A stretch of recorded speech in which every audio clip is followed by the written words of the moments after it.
Hello everybody, my name is Biffa and this is 6 of 13 planned Dev Diary deep dives coming every Monday all the way through until September, where we take an in-depth look at every Cities Skylines 2 update, including the Colossal Order Dev Diaries, Dev Insights and more. This week we're diving into the topic of electricity and water, which is packed with exciting new updates and features that we can all look forward to in Cities Skylines 2.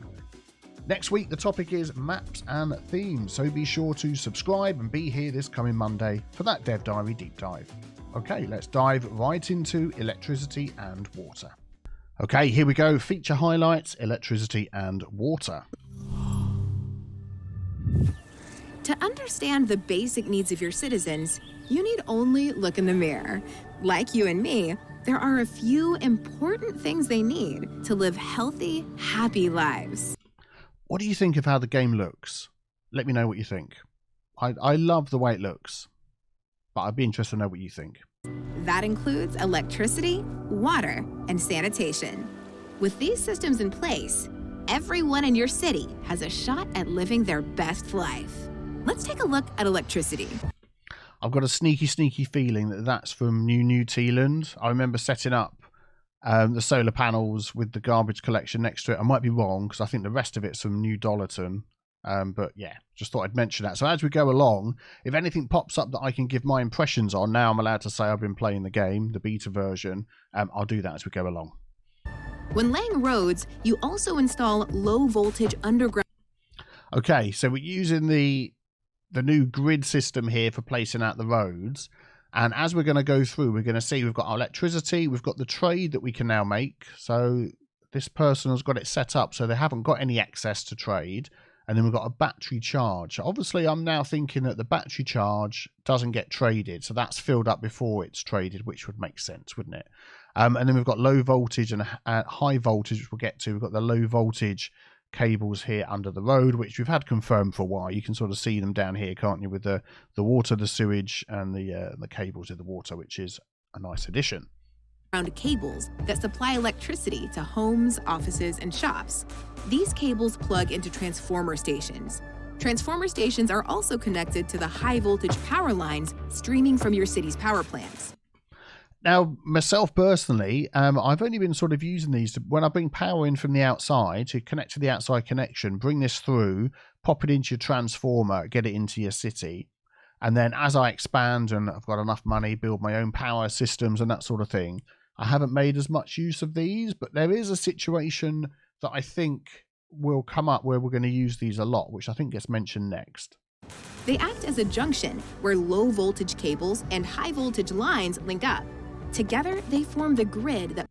I just want to have a look at the city, what we've got going here. So we've got no power going on over there, so it's been disconnected. And we're using the high voltage ones across the water there, the large ones. But you can also, you'll see in a minute actually, you can also string the underground ones yourself as well. So that's good. Pumps electricity right across your city. Which I think we can see over here, look. This is like a bridge going across and it's got one of the underground lines. You don't have to use these large ones like this. You can use the underground smaller ones as well, which I'm glad about. There's one drawback. Power lines and electric cables can only carry so much electricity. When demand increases, they can max out, creating a bottleneck.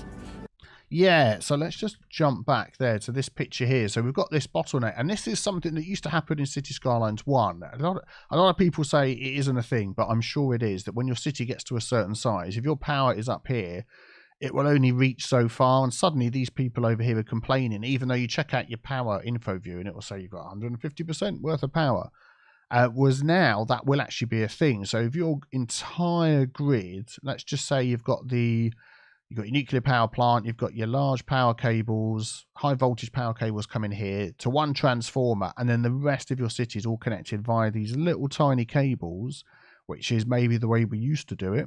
Then I know we didn't, did we? What we're talking about, we didn't have underground power cables, but without mods. But yeah, if it's only connected in one place, then all of these will end up at some point getting overloaded. So that's a nice extra sort of management feature that you will see, like we have in real life, the high voltage power pylons going through the countryside, connecting to these converters to the lower voltage ones. So yeah, I like that.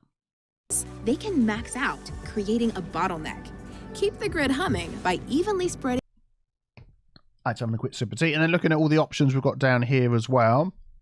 So we've got the converters, we've got the different types of power cables, so we've got large ones and smaller ones as well.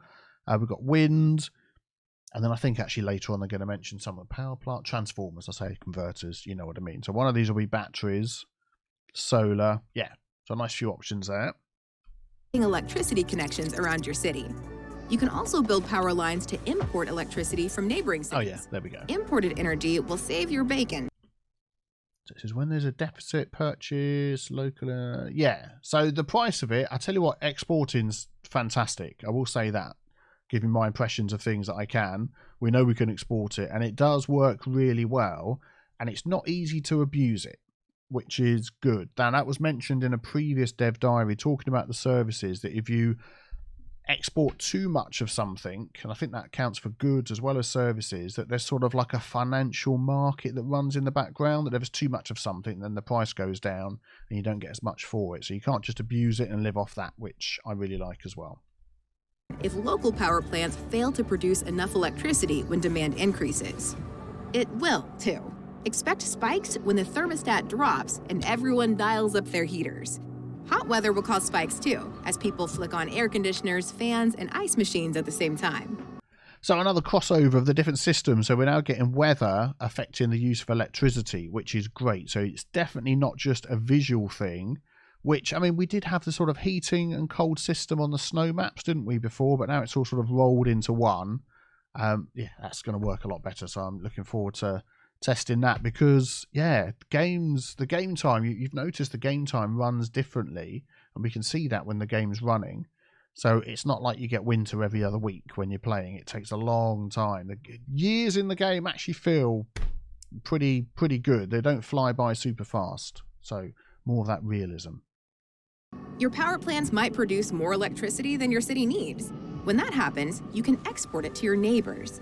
While this can offset production costs, think it through. By storing excess electricity in emergency battery stations, you have nothing to worry about when demand rises. Emergency battery stations. I like this here, talking about these upgrades. We've had a bit of a recent chat about these modules. So it looks like more than one can be added at a time, which is great. And I don't know whether this sort of green colouring around here, I mean, it's highlighted everywhere. So actually, no, I was going to say that means where you can place it, but obviously not. But these, there's no zoning here, so these have been added just at the end of the building. So I'm assuming you can sort of add more onto that as well, which is great. And we've got the upkeep, more realistic upkeep charges we've got now as well, which ties in with the overall way the city works, which is great. Battery flow and charging, and a time to be fully charged as well. Actually, that's really good information. I've not noticed that before. So if you're running off solar panels and you want to make sure it's going to get fully charged before the sun goes down, you can see whether you're hitting that target of being fully charged before the sun drops, which is excellent. Yeah, I like that. Very good. Help your city get the most out of solar power plants. Battery stations power the city at night when the plant isn't producing electricity, and recharge when they operate during the day. Of course, solar is just one renewable energy source. You can build wind, water, and geothermal power plants too. I've not unlocked those yet, so I haven't tried them. I think I've just got geothermal in my second city, and I haven't switched over because I'm trying to sort of balance some other stuff in the city to get back to making money again. It is a challenge, I tell you, but I haven't tried the dams or anything like that, so I look forward to trying that. Looks good, though. Fossil fuels are another way to power your city, or you can go nuclear. Let's talk water and sanitation. I'm just looking at this along here. Is that like a road? Or is it a key? It's like I know we've got this new cut and fill thing, which I think has been used to make the key walls. We can see the cut and fill here. As this goes over, it's automatically filled that in, which is good. Yeah, just these little details I'm spotting. Great looking building. Surface water sources are the same as in Cities Skylines. Expect flowing rivers, glittering lakes, and vast, swirling oceans. Now we get some new stuff. Groundwater is different. So groundwater. So we're looking at these little patches that we've got dotted around. I think that's right. Freshwater facilities, water pipes, sewage pipes, groundwater deposits. There we go. And there's more in the middle, and they get less as they go around to the outside. So yeah, these have been fun to use and interesting, and it will mention in a minute about pollution. That's caught me out as well. These underground reservoirs replenish over time, so they can run dry if they're drained at a faster rate than they're refilled. Perfect situation there where I didn't know that, whether I didn't read it in the game or it's just something that you're sort of supposed to notice, you know, because you don't hover over these and have a pop-up of how much water's in there. They're just a groundwater deposit. So I was suddenly running out of water, couldn't work out why. You know, normal things you sort of think of, oh, my city's grown bigger, or, you know, my water producing thing that I've placed has burnt down or something. But yeah, found out that the groundwater shrinks over time. So having a load of them attached, it's quite interesting. You can attach to the edge and it will sort of suck it from the edge. You don't have to put it right over the middle of the look of it again, which is something else I hadn't thought of. So I'll be testing that for sure. They're also susceptible to ground pollution. Yeah, that caught me out as When well. they're contaminated, dirty water is pumped into your city's freshwater system. That's bad on every level, mainly because decontamination. Just looking at those buildings there. Oh, we've missed it. Those houses. Look. When they're contaminated, dirty water is pumped into your city's fresh. These houses here look good. I'm trying to sort of compare it to what I've seen. And there must be ones that I've seen before. But yeah, I'm liking the way they look as well. Very good. Water system. That's bad on every level. Yeah, we don't want mainly because water. Decontamination takes a long time. Build a groundwater pumping station to tap this resource, and a water pumping station to bring surface water into your city's water system. You can also add water to the system with wastewater. Yeah, and again here you're seeing as you're putting these modules down, they sort of go jump, jump, jump, like you can place it in a few places. But yeah, we've got to now leave. You know, you'll put this down here, and then you need all this space around. So that might actually be something you don't necessarily realise. I think as soon as you place it, you see the upgrades, but then it might be too late. You've already sort of stuck it in a corner. Then you sort of need to rebuild some other things. But yeah, definitely something to keep in mind if you're placing services that have upgrades. And also to make enough foaming beer. This person's running out of foaming beer again. Oh, seems to be an occurring theme in this city. Come on, $2.20. Get those pubs in. Treatment plants. These plants can process sewage to produce clean water for homes and businesses. There's another way to manage sewage: sewage outlets. They release waste into open water, which can help prevent sewage from backing up. And that's a must when. Yeah, I've seen that on my city. Swathes of icons of people not happy with the sewage situation. When it comes to public health, bungling waste management can make people seriously.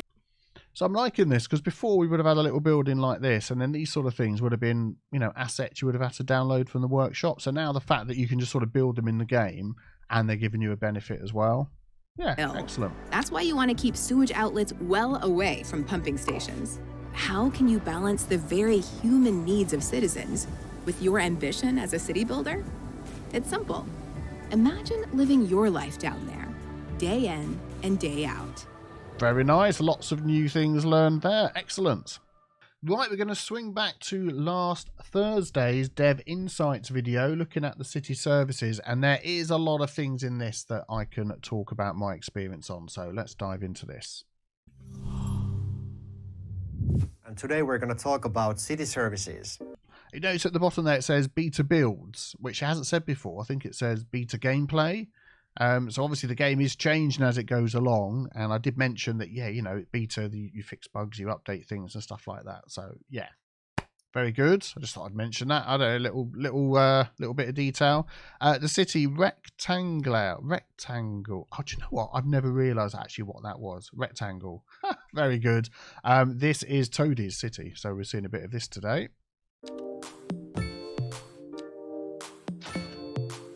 Okay, I guess I can just go blah, blah, blah, something. Yeah. Please give us a bit more detail than that. In general, the city services are overhauled for Cities Skylines 2. This time you don't need to place so many separate city service buildings to cover your city because of the better pathfinding as well as the new city service up. Oh, the upgrades. Every time I see a little pop-up, I want to see what it is. Let's go forward frame at a time. And he's right, the difference now to how many you need to place is huge compared to before. You really don't need that many at all. Extra incinerator furnace. There we go. Got some stats on there. Excellent. Upgrades. All city services in the game include Extension wing. Upgrades. And look at these are different places you could place it. And sub buildings. You can answer the different needs of the city by placing a new wing to your medical clinic that it'll add more patient places there, or a new... Yeah, so the individual upgrades, which give you more ambulances, for instance, yeah, it works great, I tell you. Having just sort of a central area where you might have one of these. And then it's been interesting seeing how large you can get a city before you really feel like you need to place another one. It is a different way of playing. And I like the way, like the extra wings that were added on as well for patients. You've still got that flexibility. I haven't quite looked into how flexible that is, but we can already see that you get lots of different places you can put it around the building. So very good. Ambulance garage and so on.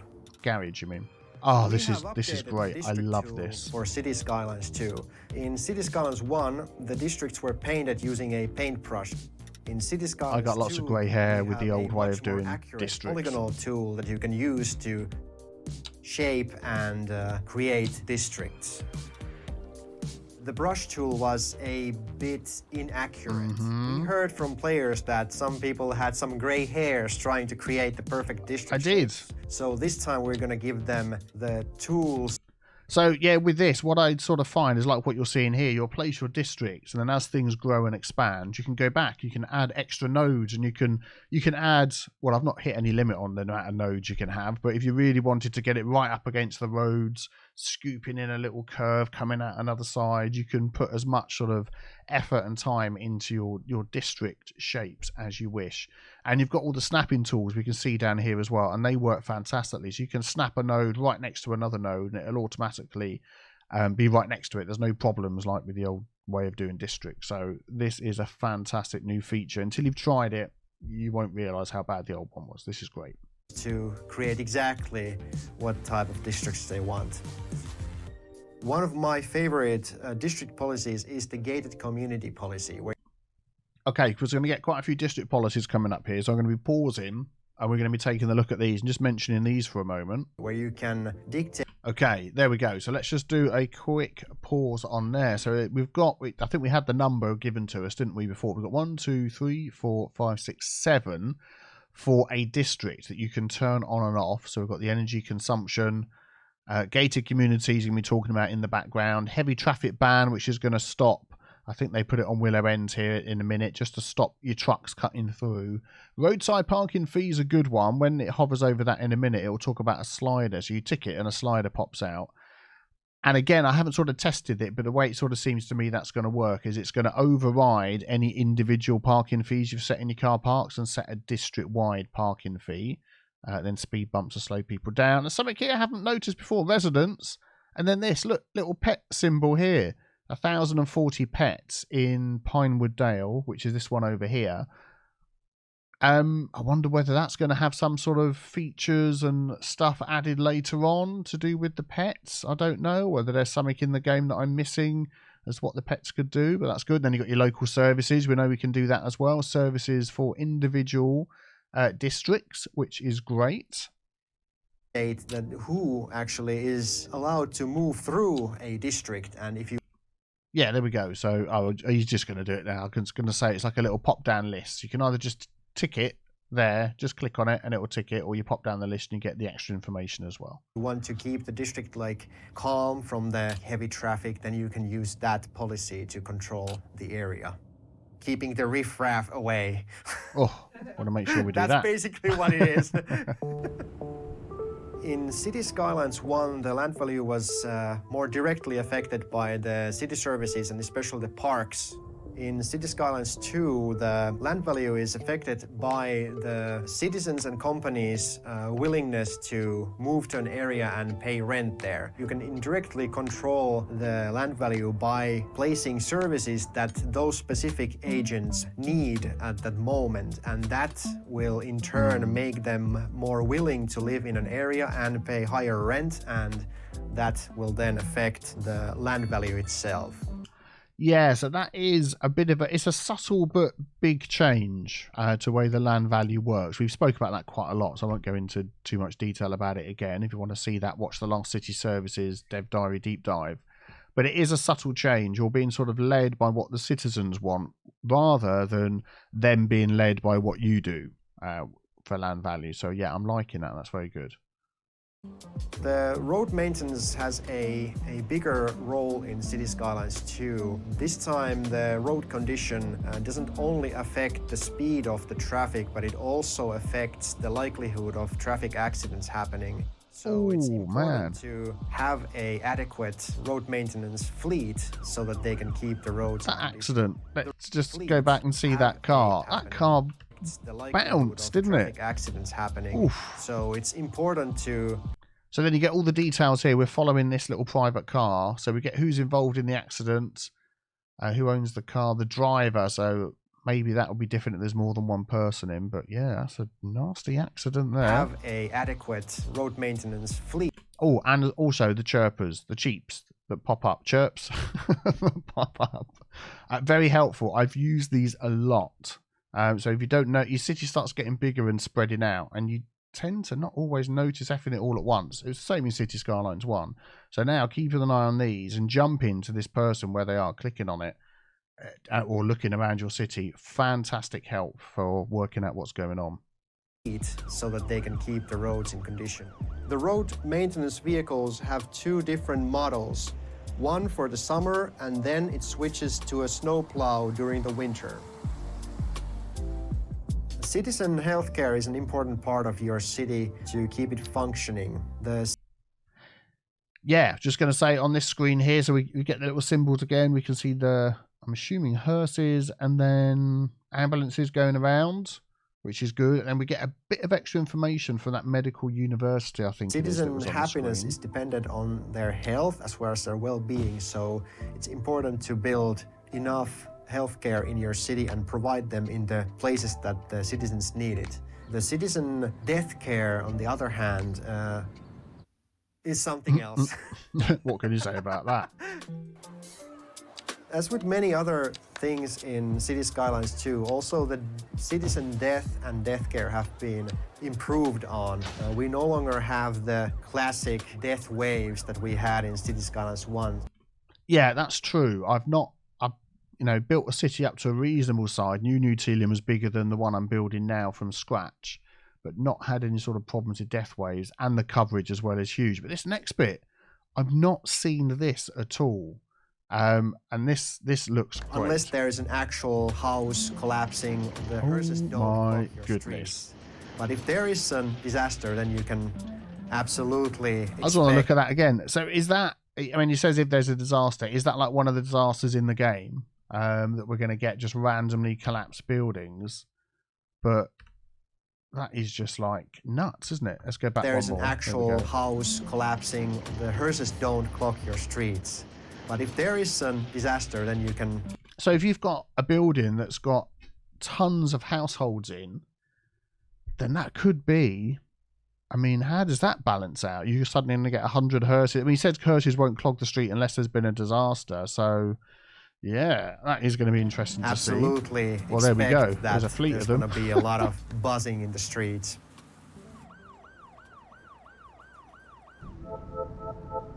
And this is something I haven't seen as well, with the pile of the garbage being up so high, whether it's just that I haven't filled mine up enough or not, but I'm liking this sort of extra height that we're getting. Really adds a bit of realism to your garbage dumps, which is what we all want, really, isn't it? The garbage management has also been improved in Cities Skylines 2.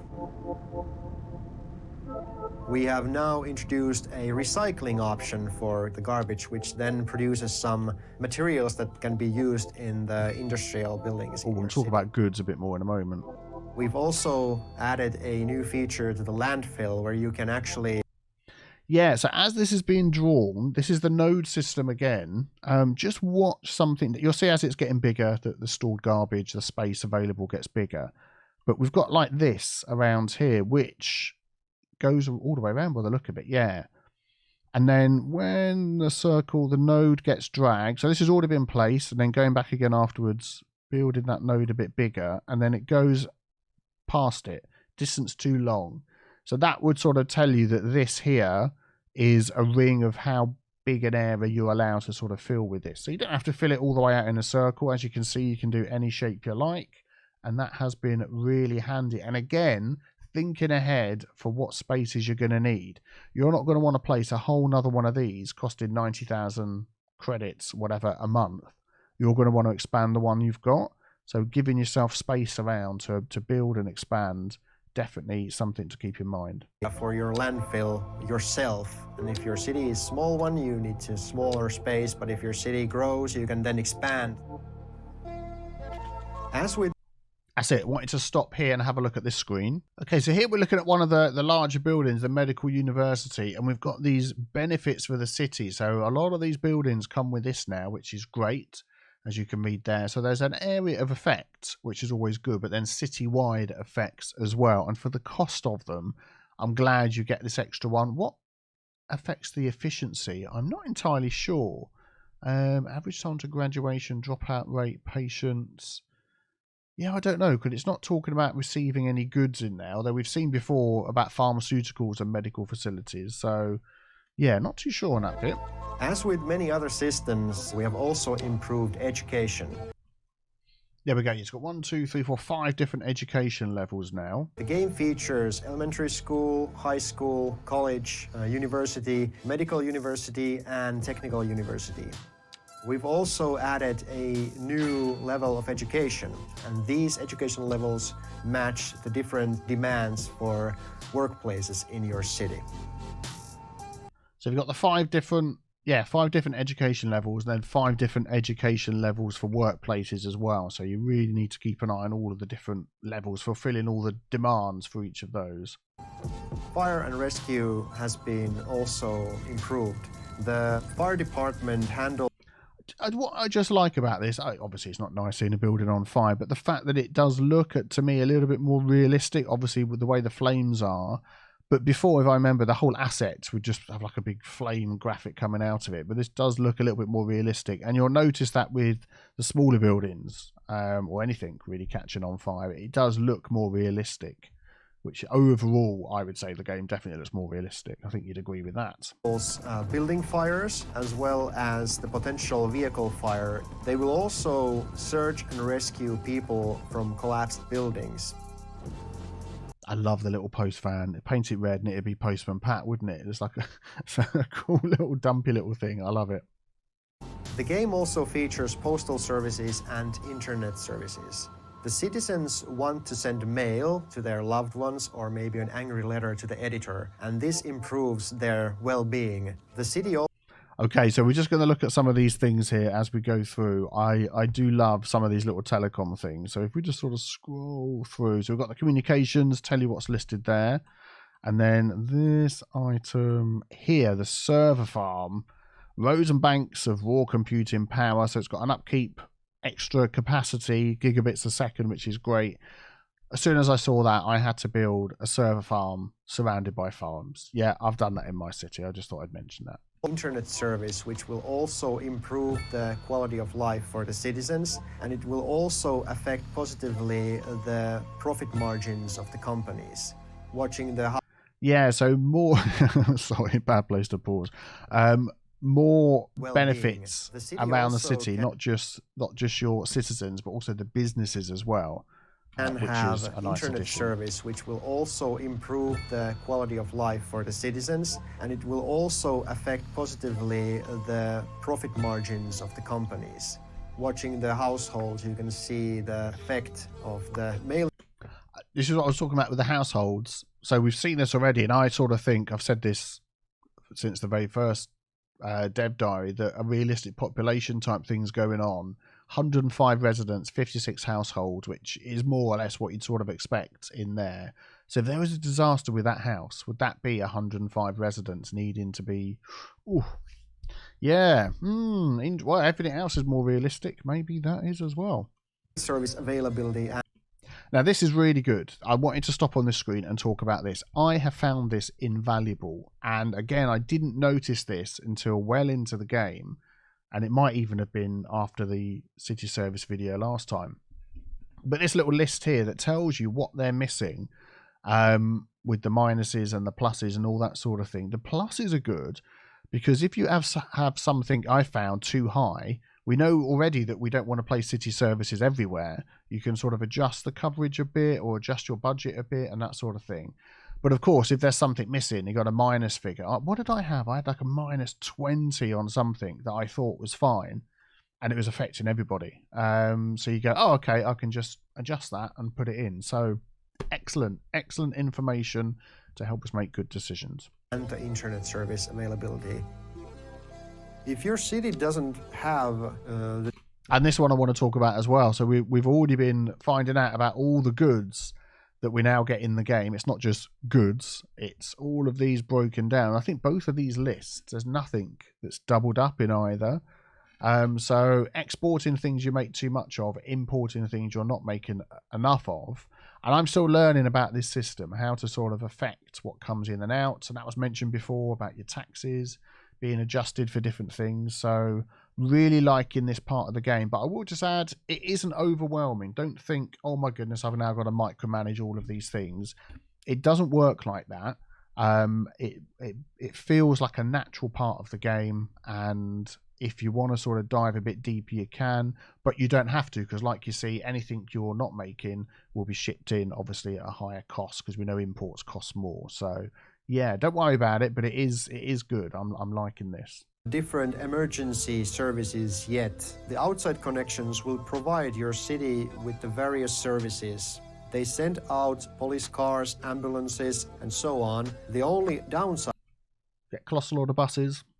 Is that it'll cost you slightly more. Watch this. You see the cars are giving way to an ambulance. Even on a roundabout, they'll stop. There we go. Here it comes. Great new AI. This is fantastic. This is a big game changer for me. I always mention it, overwhelmed with all the stuff that used to be added every milestone. Now you can pick and choose, and we get to see a little bit more here with roundabouts. And then if you don't want to unlock parking, you don't need to head down this route. Some of these are linked, so it looks like you'd need to get both of those before going on to the next one, which would make sense. You'd need highways and large roads to get intersections. But yeah, I love the development tree in the game. Fantastic idea. Category is... And then we see it here as well. We've got the welfare category, which we'll just talk about, so I won't mention it. But again, you can choose. You always get the basic stuff, and then you can expand if you need to. An entirely new service category in Cities Skylines 2. It features City Hall, Central Bank, and Welfare Office. Welfare offices help citizens with low well-being. So I think I need to be checking in my current city whether I'm using these buildings, because this is sort of something I've not thought too much about. So obviously we get you can see citizen well-being building color. So the well-being actually looks okay here, but the welfare coverage is bad. It's beta gameplay, so maybe that's not exactly how it should be, but you do get a change when this building's added. But yeah, I'm definitely going to go back and check mine. City Hall and Central Bank provide the city with various citywide bonuses. Oh, there was a little screen there. Happiness factors. So, this must be citywide then. Clicked on this one down here. There we go. So, wealth, people are good, mail service good, spacious homes, a bunch of entertainment, unreliable healthcare. I think that was the one I had like minus 20 on. I thought my healthcare was okay and it wasn't. Extra leisure time, poor education, reliable internet. Well, they can learn online, can't they? So yeah, again, using the info views, fantastic information. Provide the city with various citywide bonuses. Oh, I just noticed there the City Hall is getting some different stuff. There, look. +1 loan interest citywide, -2 import cost. Oh, -1 loan interest citywide. Ah, so if you're living off loans, you want to get the City Hall in quick. And if you're living off imports as well, that'll save you some money, definitely.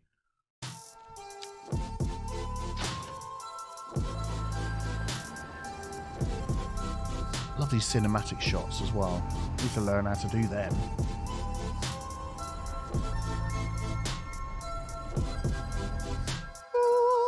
I can be more happy. Yeah, I can definitely be, because I'm like way too serious. Next week, we're going to have electricity and water.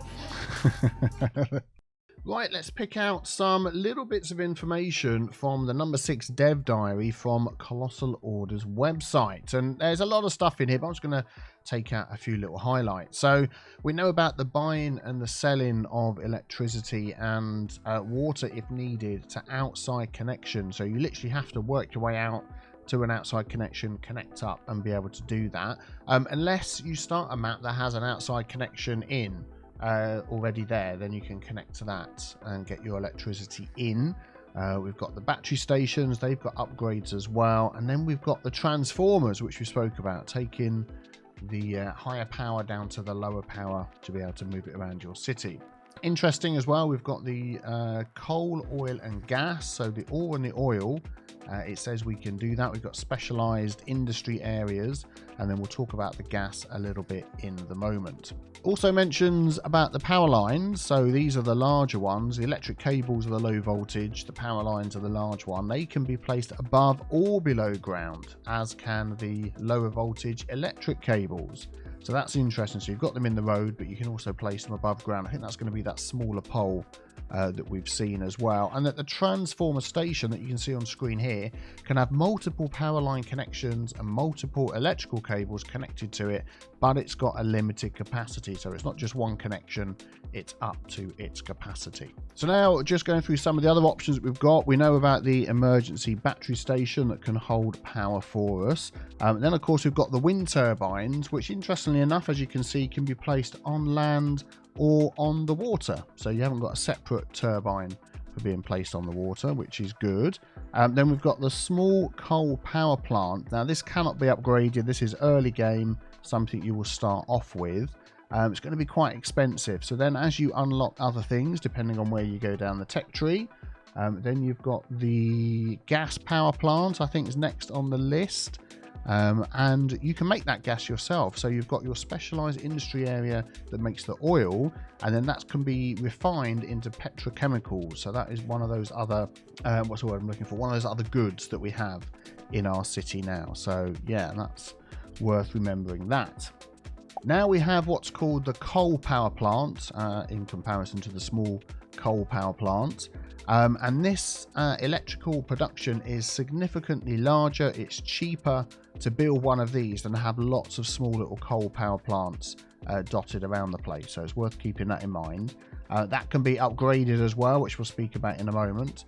And then the geothermal power plant, which you've just mentioned, it also requires underwater or groundwater deposits to function. Not so much pollution as the coal power plant, but it does pollute the groundwater deposit, so keep that in mind. Then we've got the solar plants that we've seen before. Of course, that depends on the time of day, and also the weather as well can affect the production of electricity there. Then we move on to the nuclear power plant. And yeah, again, that's going to use a lot of water as part of the process. So you need to make sure that you're able to cope with the amount of water that you're going to be making before you put your nuclear power plant down. But that doesn't pollute the ground or the air, so that's definitely worth keeping in mind. And then we've got the hydroelectric power plant, the dams. And I haven't used these yet. Of course, you need flowing water. You want to look for rivers that are fast flowing that can help with that. So I definitely want to go and try these out. We've got a couple of pics of those as well, showing how they work. So you can see they've got little reservoirs in between a couple of dams there, and making some electricity. And the size of the dam determines cost and electrical production.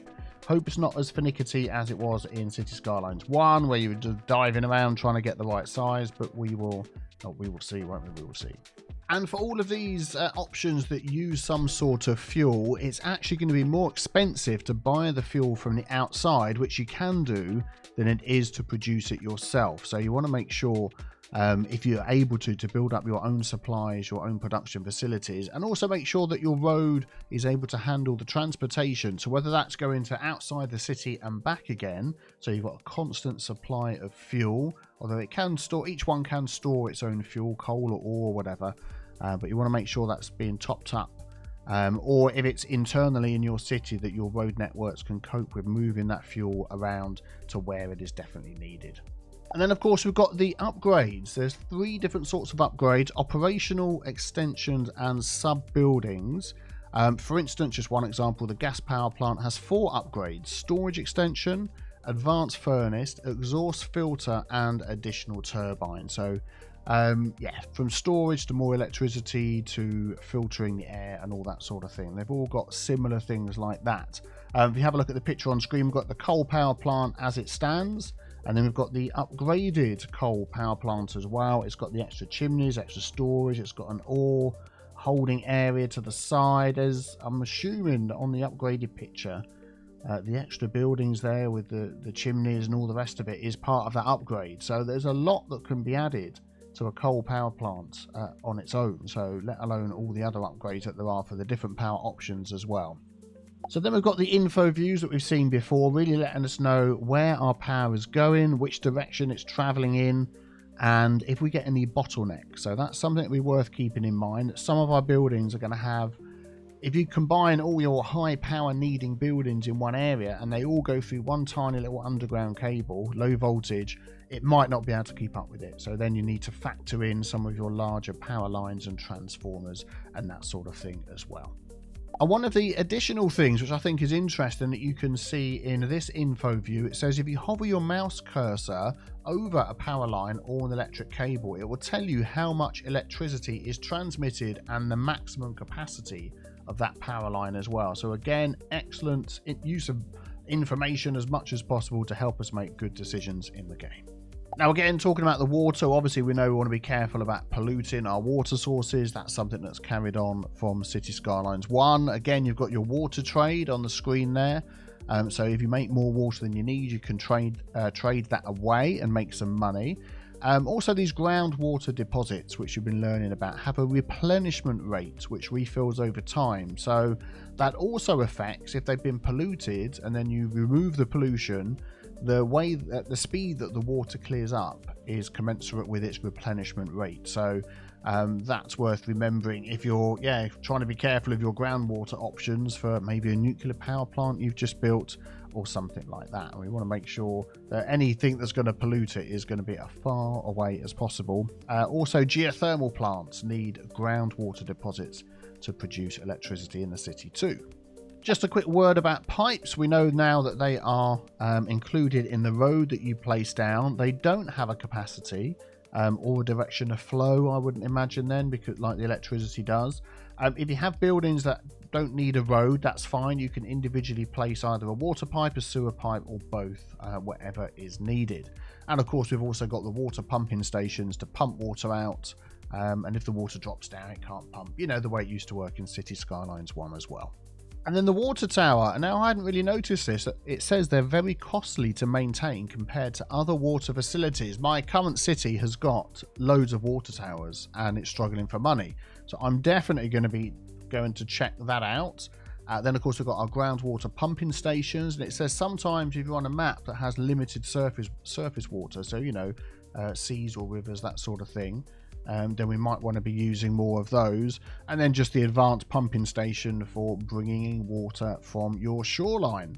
And your sewage outlets. It says here that it doesn't have a water treatment functionality, so the output is 100% contaminated water, though this can be reduced to a degree through its upgrades. So yeah, I've always tried to avoid using these and go for the more environmentally friendly wastewater treatment plant, but as we have to sort of work our way along some upgrades to get to something like that, I would imagine that might be quite difficult.